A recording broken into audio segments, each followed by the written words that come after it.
नमस्कार दोस्तों, आप देख रहे हैं रेल टेक इन हिंदी। दोस्तों, आज की वीडियो का हमारा विषय है कि जैसा कि आप सभी जानते हैं कि सन 2004 के बाद ओल्ड पेंशन स्कीम बंद हो गई है और उसके बाद एनपीएस स्कीम लागू है। अब यहाँ सवाल उठता है कि अगर एनपीएस स्कीम के अंतर्गत अगर कोई कर्मचारी कार्य कर रहा है, जॉब कर रहा है, अगर उसकी सर्विस के दौरान ही डेथ हो जाती है तो उस केस में फैमिली पेंशन, डेथ ग्रेचुटी या अदर ड्यूज हैं, उनके क्या रूल हैं, उसको कितना मिलेगा, कितना नहीं मिलेगा, वो सारा हम दोस्तों आज की वीडियो में जानेंगे। तो देखिए, सबसे पहले हमारी स्क्रीन पे जो सर्कुलर है यह है कार्मिक लोक शिकायत तथा पेंशन मंत्रालय, पेंशन और पेंशन भोगी कल्याण विभाग की तरफ से। इन्होंने इसको निकाला था दोस्तों 3 जून 2022 को। तो यानी कि ये जो सर्कुलर है सभी सेंट्रल गवर्नमेंट एम्प्लॉयज के लिए लागू है।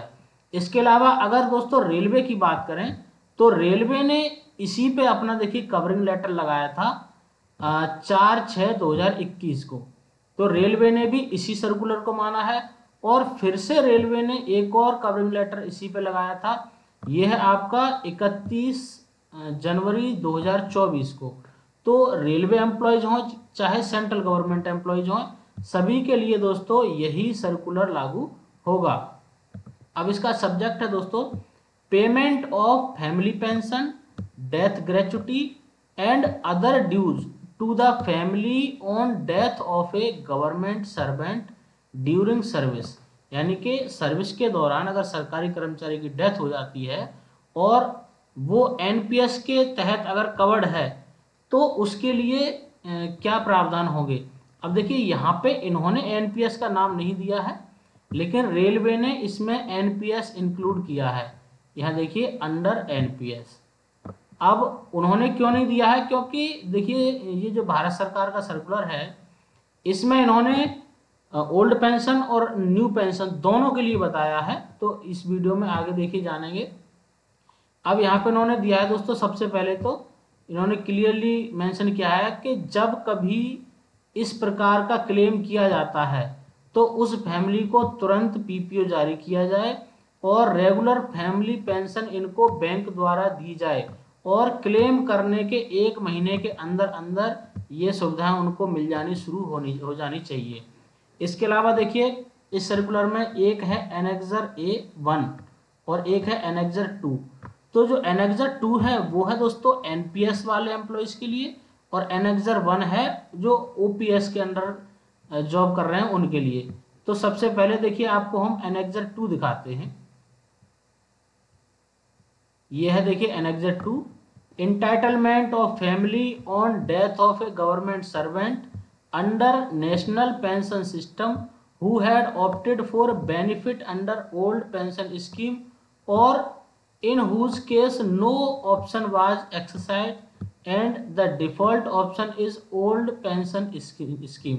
तो यहाँ पे इन्होंने क्या किया है कि जो एनपीएस के अंतर्गत दोस्तों जॉब कर रहे हैं वो और उनकी डेथ हो जाती है सर्विस के दौरान, तो अब यहाँ देखिए फैमिली पेंशन की अगर बात करें कि उनको फैमिली पेंशन कितनी मिलेगी, तो यहाँ पे इन्होंने लिख के दिया है same as old pension scheme, यानी कि ओल्ड पेंशन स्कीम की तरह ही इसके रूल हैं। दूसरा है डेथ ग्रेचुटी की बात करें तो same as old pension scheme. इसके अलावा cash equivalent of leave salary, leave encashment की बात करें तो same as under old pension scheme. तो यानी कि ये सारे ही प्रावधान जैसे ओपीएस में मिलते हैं उसी प्रकार से मिलेंगे अगर एम्प्लॉय की डेथ सर्विस के दौरान हो जाती है। उसके पास CGEGIS same as under old pension scheme. इसके अलावा आगे और भी देखते हैं। देखिए यहाँ पे डेथ ग्रेचुटी ये भी है आपका same as under old pension scheme, leave encashment same as under old pension scheme, और ये सारा ही मतलब एनपीएस की में भी ओपीएस की तरह ही लाभ मिलते हैं। तो इसके लिए हम क्या करेंगे दोस्तों, हम देखेंगे आपका एनेक्सर 1, क्योंकि एनेक्सर 1 ओपीएस वालों के लिए दिया हुआ है और वही एनपीएस पर भी लागू है। तो देखिए ये है annexure 1, entitlement of family on death of a government servant during service, entitlement of family on death of a government service under old pension scheme। तो ये ओल्ड पेंशन स्कीम वालों के लिए नियम है लेकिन अगर सर्विस के दौरान डेथ हो जाती है एनपीएस के अंदर काम करने वाले सरकारी कर्मचारी की, तो उसको भी यही लाभ मिलेंगे। अब यहाँ सबसे पहले बात की गई है दोस्तों फैमिली पेंशन की। तो देखिए अमाउंट कितना मिलता है, 50% of last pay for a period of 10 years from the date of following the date of death, thereafter 30% of last pay. अब देखिए कोई अगर एम्प्लॉय जिसकी डेथ हो जाती है तो उसकी जो लास्ट बेसिक पे थी उसका 50% फैमिली पेंशन उसके फैमिली को मिलेगा, और ये फैमिली पेंशन मिलेगी उसको 10 साल तक 50%।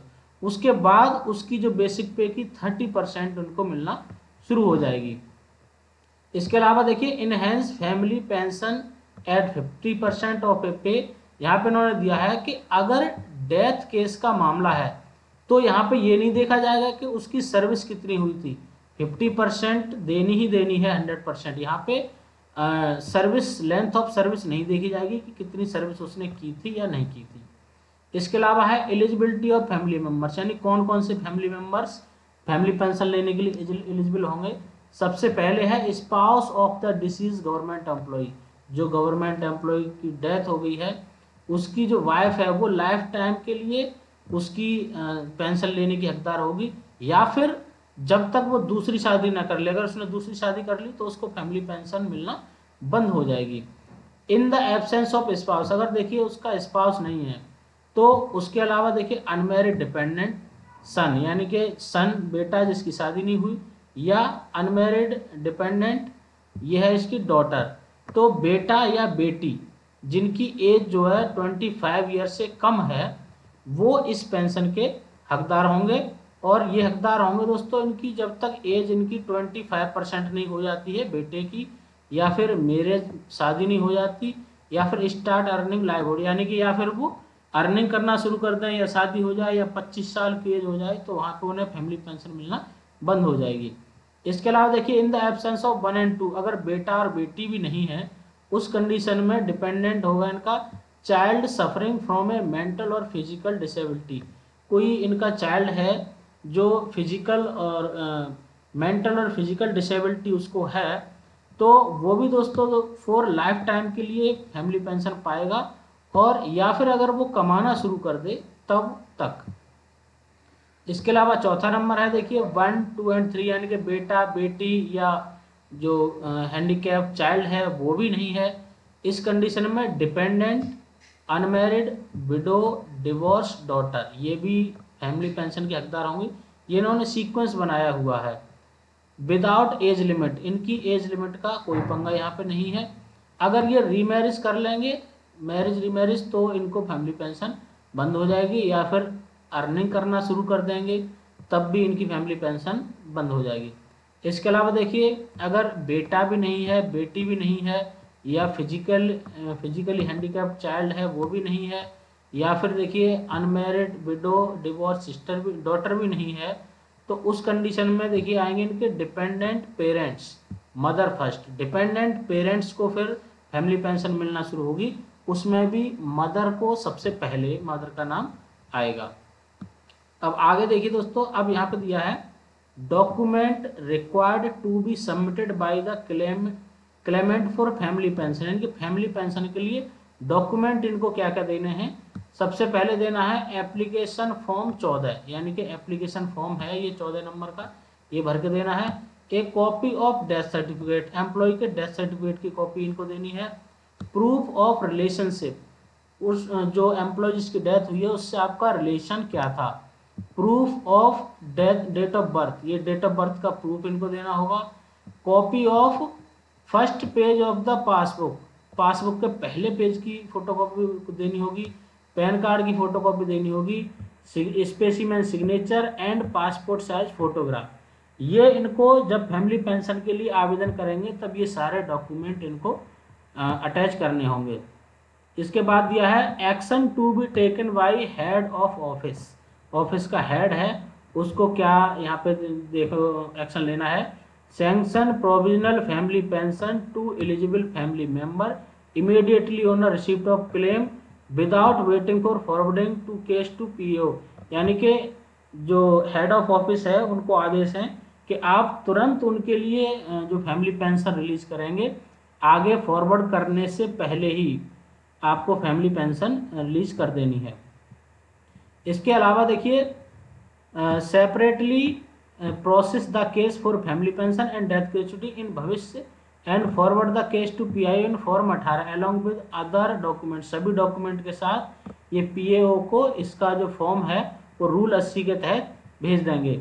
इसके अलावा देखिए government dues such as house holding allowance और licence fee ETC are to be recovered from death gratuity.